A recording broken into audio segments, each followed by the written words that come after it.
네, 안녕하세요. 멘탈리즘보다의 촬영입니다. 네, 12월도 어느새 중반으로 접어들고 있습니다. 시장은 어제에 이어 오늘도 소폭 하락했습니다. 미국 증시도 3대 지수가 모두 약했고 암호화폐 시장도 전반적으로 하락세였습니다. 다만 증시와 암호화폐 모두 어제보다는 하락폭이 줄어들면서 분위기 전환을 기대해 볼 수 있는 상황입니다. 우선 당장 한국 시간으로 오늘 밤 발표되는 CPI를 앞두고 약간의 리스크 회피가 나오고 있는 것으로 볼 수 있겠습니다. 지난주까지 증시는 계속해서 신고가를 경신해왔고 비트코인도 10만 달러를 넘기면서 마찬가지로 초강세였기 때문에 그에 대한 차익 실현을 겸해서 리스크 오프가 나오고 있는 것이라 보시면 되겠습니다. 일단 오늘 발표될 소비자 물가의 경우 지난달보다는 강력할 것으로 보고 있습니다. 전체 물가는 지난달보다 0.1%포인트 상승한 2.7%, 근원 물가는 지난달과 동일한 3.3%를 예상하고 있습니다. 다만 물가의 핵심인 주거비가 소폭 하락할 것이 예상되면서 물가 자체에 대한 걱정은 크게 없을 것으로 보입니다. 주거비의 비중이 절반이기 때문에 주거비 하락세가 이어진다면 앞으로의 물가 방향은 하방이기 때문이죠. 따라서 당장 다음 주에 있을 FOMC에서는 예정대로 금리 인하가 진행될 것으로 보는 의견이 90%에 육박하고 있습니다. 오늘 CPI가 예상치 못하게 높게 나오지만 않는다면 당장 12월은 시장이 크게 흔들릴 일은 없을 것으로 판단이 됩니다. 문제는 여전히 강한 경기와 끈적이는 물가로 인해서 앞으로의 금리 인하가 빠르지 않을 것이란 점입니다. 시장은 내년까지 총 3차례의 금리 인하만을 생각하고 있습니다. 하지만 이렇게 느린 금리 인하는 여러 차례 설명드렸듯 나쁜 게 아니라 오히려 좋은 것입니다. 그만큼 경기 침체의 가능성이 낮아졌다는 뜻이 되니까요. 침체가 없는 상황에서 금리가 천천히 내리는 편이 경기 침체로 인해 빠르게 금리가 내리는 것보다 훨씬 좋은 환경이죠. 만약 CPI가 시장의 예상치와 크게 다르지 않게 나온다면 현재 진행 중인 소규모 차익 실현이 끝난 후 연말까지 랠리가 재개된다고 보는 편이 합리적일 것입니다. 중국에서 반독점법 악재가 나온 엔비디아를 제외하면 빅테크 기업들도 대부분 최고가 근처에서 거래되고 있습니다. 테슬라는 드디어 400달러를 넘기면서 고대하고 고대하던 전고점 탈취를 눈앞에 두고 있고 구글은 양자칩 윌로를 발표하면서 오늘 주가가 급등했습니다. 비트코인은 10만 달러를 달성한 이후 약한 조정을 받고 있는데요. 어제와 오늘 두 번이나 가격이 9만 4천 달러까지 하락했다가 저가 매수세가 들어오면서 반등했습니다. 10만 달러를 일시적으로 돌파하긴 했지만 아직까지는 10만 달러의 저항을 완전히 넘기지는 못하고 있는 모습입니다. 특히 어제와 오늘 이틀 연속으로 이어서 악재가 나온 점도 10만 달러 저항을 강하게 만드는 원인이 되었는데요. 앞서 구글 주가를 급등시켰던 양자칩 윌로의 등장으로 비트코인을 비롯한 암호화폐가 해킹당할 수 있다는 불확실성이 퍼졌는데요. 결론부터 말씀드리면 불가능합니다. 윌로우를 포함한 현재의 양자 컴퓨터의 연산 능력은 비트코인을 해킹하기 위한 기준의 1만 분의 1 수준에도 미치지 못하고 있습니다. 번스타인은 암호화폐 해킹이 가능한 양자 컴퓨터가 등장하기 위해서는 수십 년은 더 걸릴 것이라고 분석을 했고요. 결정적으로 양자 내성화 암호가 이미 개발이 완료되어 있죠. 그리고 추가적으로 더 강한 암호화 체계도 개발이 진행 중입니다. 아마 양자 컴퓨터보다 훨씬 더 빨리 개발이 완료될 예정이고요. 따라서 채굴자와 노드들의 합의를 얻어 하드포크, 그러니까 암호화 체계를 업데이트하면 됩니다. 결론적으로 양자 컴퓨터에 대한 걱정은 아예 하지 않으셔도 되는 것입니다. 하지만 비트코인에 투자하는 사람들 중에 그런 기술적 특성을 이해하는 사람이 얼마나 될까요? 투자자의 90%는 사실 자산에 대한 이해도가 상당히 낮습니다. 따라서 이런 불확실한 소문에 쉽게 현혹이 되죠.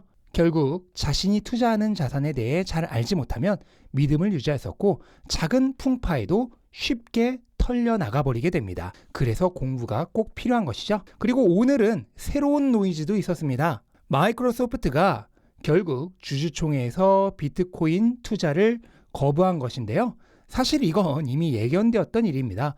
폴리마켓 등의 베팅 사이트에서도 이미 90% 확률로 부결이 될 것이 예상되고 있었죠. 그럼에도 불구하고 이런 뉴스가 나오면 쉽게 공포를 느끼고 헐값에 던지는 투자자들이 많이 있습니다. 그게 시장이죠.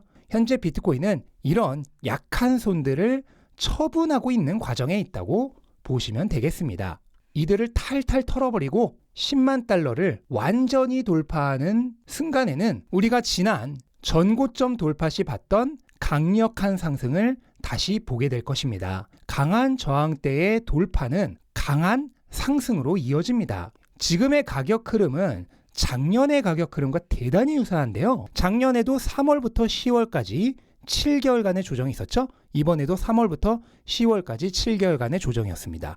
그리고 여기를 돌파하는 순간 강한 상승이 나온 후 일정 기간 횡보를 했습니다. 마찬가지로 비슷한 형태의 상승이 나온 후 현재는 횡보하고 있죠. 그리고 이 횡보 구간을 뚫고 나서 1차 상승과 거의 비슷한 높이의 2차 상승이 나왔습니다.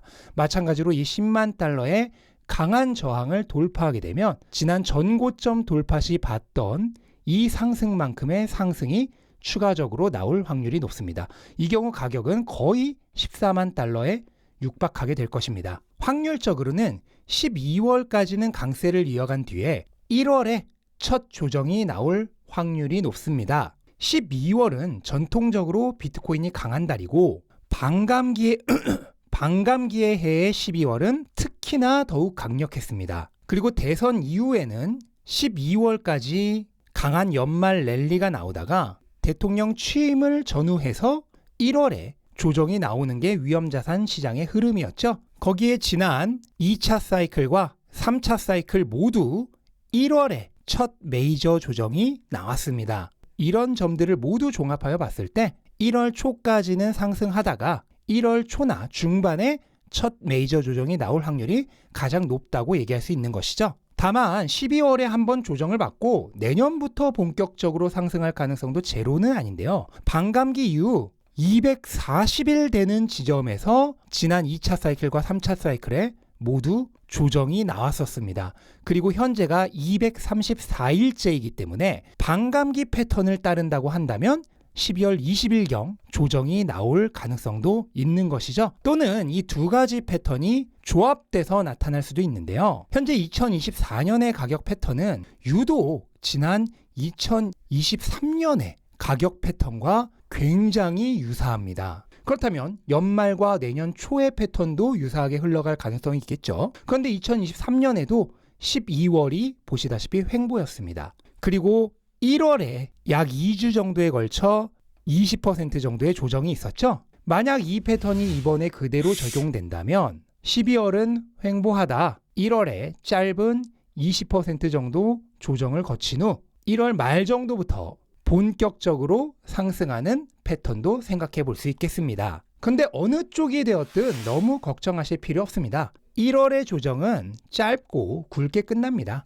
지난 2차 사이클과 3차 사이클 모두 1월에 조정이 있었지만 단 2주 만에 끝이 났습니다. 그리고 2023년 패턴을 따른다고 해도 마찬가지로 2주 만에 끝이 나죠. 그리고 나서 1월의 최종 가격은 그 조정을 모두 말아 올리면서 끝이 났고 이후 2월부터 초강세가 시작되었습니다. 따라서 12월에 조정이 오든 1월에 조정이 오든 이 첫 조정은 별로 걱정하실 필요가 없겠습니다. 2보 전진을 위한 1보 후퇴에 불과하다 생각하시면 되겠습니다. 우리는 언제 조정이 올 것인가가 아니라 그 이후의 일을 생각해야죠. 10만 달러의 벽을 완전히 뚫고 나면 가격은 다시 폭등할 것입니다. 1,000달러를 돌파할 때도 그랬고 1만 달러를 돌파할 때도 그랬습니다. 지난 사이클에서 1만 달러를 돌파한 이후에는 1년 만에 7배가 올랐습니다. 이번에는 그 절반도 안 오른다고 하더라도 내년 말에는 30만 달러가 되어 있을 수도 있는 것이죠. 앞에 보여드렸던 이 모든 차트들이 조정이 끝난 이후 어떤 방향을 가리키는지 한번 보시기 바랍니다. 비트코인의 사이클은 절대적입니다. 이번 사이클은 역사상 가장 아름다운 사이클 패턴을 보여주었던 지난 2차 사이클과 굉장히 유사한 패턴성을 보여주고 있습니다. 이 2차 사이클은 바닥에서부터 무려 100배가 넘게 올랐고 반감기 이후로만 30배가 올랐던 사이클입니다. 그런데 심지어 지금 그 2차 사이클보다 조금 더 앞서 나가고 있습니다. 충분히 슈퍼사이클이라 불릴만 하죠. 물론 이 속도가 계속 유지되지는 않을 것입니다. 시가총액이 훨씬 커진 만큼 어느 순간에는 뒤처지기 시작하겠죠. 하지만 수익률이 과거보다 감소할 것이란 사실은 이미 모든 사람이 알고 있는 내용이죠. 중요한 건 그게 아닙니다. 이 사이클의 가장 화려한 클라이막스 3년차 상승장이 내년부터 펼쳐진다는 사실입니다. 그리고 이 사이클의 남은 기간 동안 가격이 나아갈 방향도 정해져 있다는 것. 이것이 우리가 지금 알아야 할 가장 중요한 사실입니다. 단기적인 가격 예측은 알 수 없습니다. 저는 비트코인 가격이 내일 어떻게 될지, 다음 주에 어떻게 될지 알지 못합니다. 장담할 수 있는 것은 오직 사이클뿐입니다. 그리고 이 사이클은 10만 달러를 완전히 넘어서는 순간부터 최고의 클라이막스로 들어갈 것입니다. 우리는 지금 겨우 그 입구에 서 있을 뿐입니다. 내년 말 사이클이 모두 끝나고 지금보다 훨씬 더 부자가 되어 있을 자신의 모습을 상상해 보시기 바랍니다. 내년 연말은 우리 모두 그렇게 맞이하게 될 것입니다. 여러분은 그때 어디서 무엇 하고 계실 건가요? 즐거운 상상과 함께 이 사이클의 가장 행복한 순간들을 열렬히 즐기셨으면 좋겠습니다.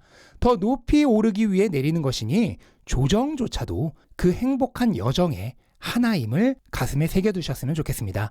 이제 채 1년도 남지 않은 사이클입니다. 매 순간순간 소중한 시간의 지나감을 절절히 느끼시면서 이 사이클의 마지막까지 행복한 여행 함께 할 수 있으면 좋겠습니다. 네, 그리고 제가 지난 월요일에 비트코인 10만 달러를 기념하여 마지막 비트코인 무료 특강을 진행했었는데요. 무려 3,000분이 넘는 분들이 신청해 주셨고 1,500분에 가까운 분들이 라이브로 시청을 하셨었습니다. 12월 13일까지 녹화 방송 시청이 가능하니까 아직 안 보신 분들은 밑에 고정 댓글에 있는 링크 타고 들어오셔서 신청해 주시면 13일까지 녹화 방송 시청이 가능합니다. 꼭 신청해 주셨으면 좋겠고요. 네, 이것으로 오늘 영상 마치겠습니다. 영상 도움되셨다면 구독과 좋아요 부탁드리고 즐거운 하루 되시기 바랍니다. 감사합니다.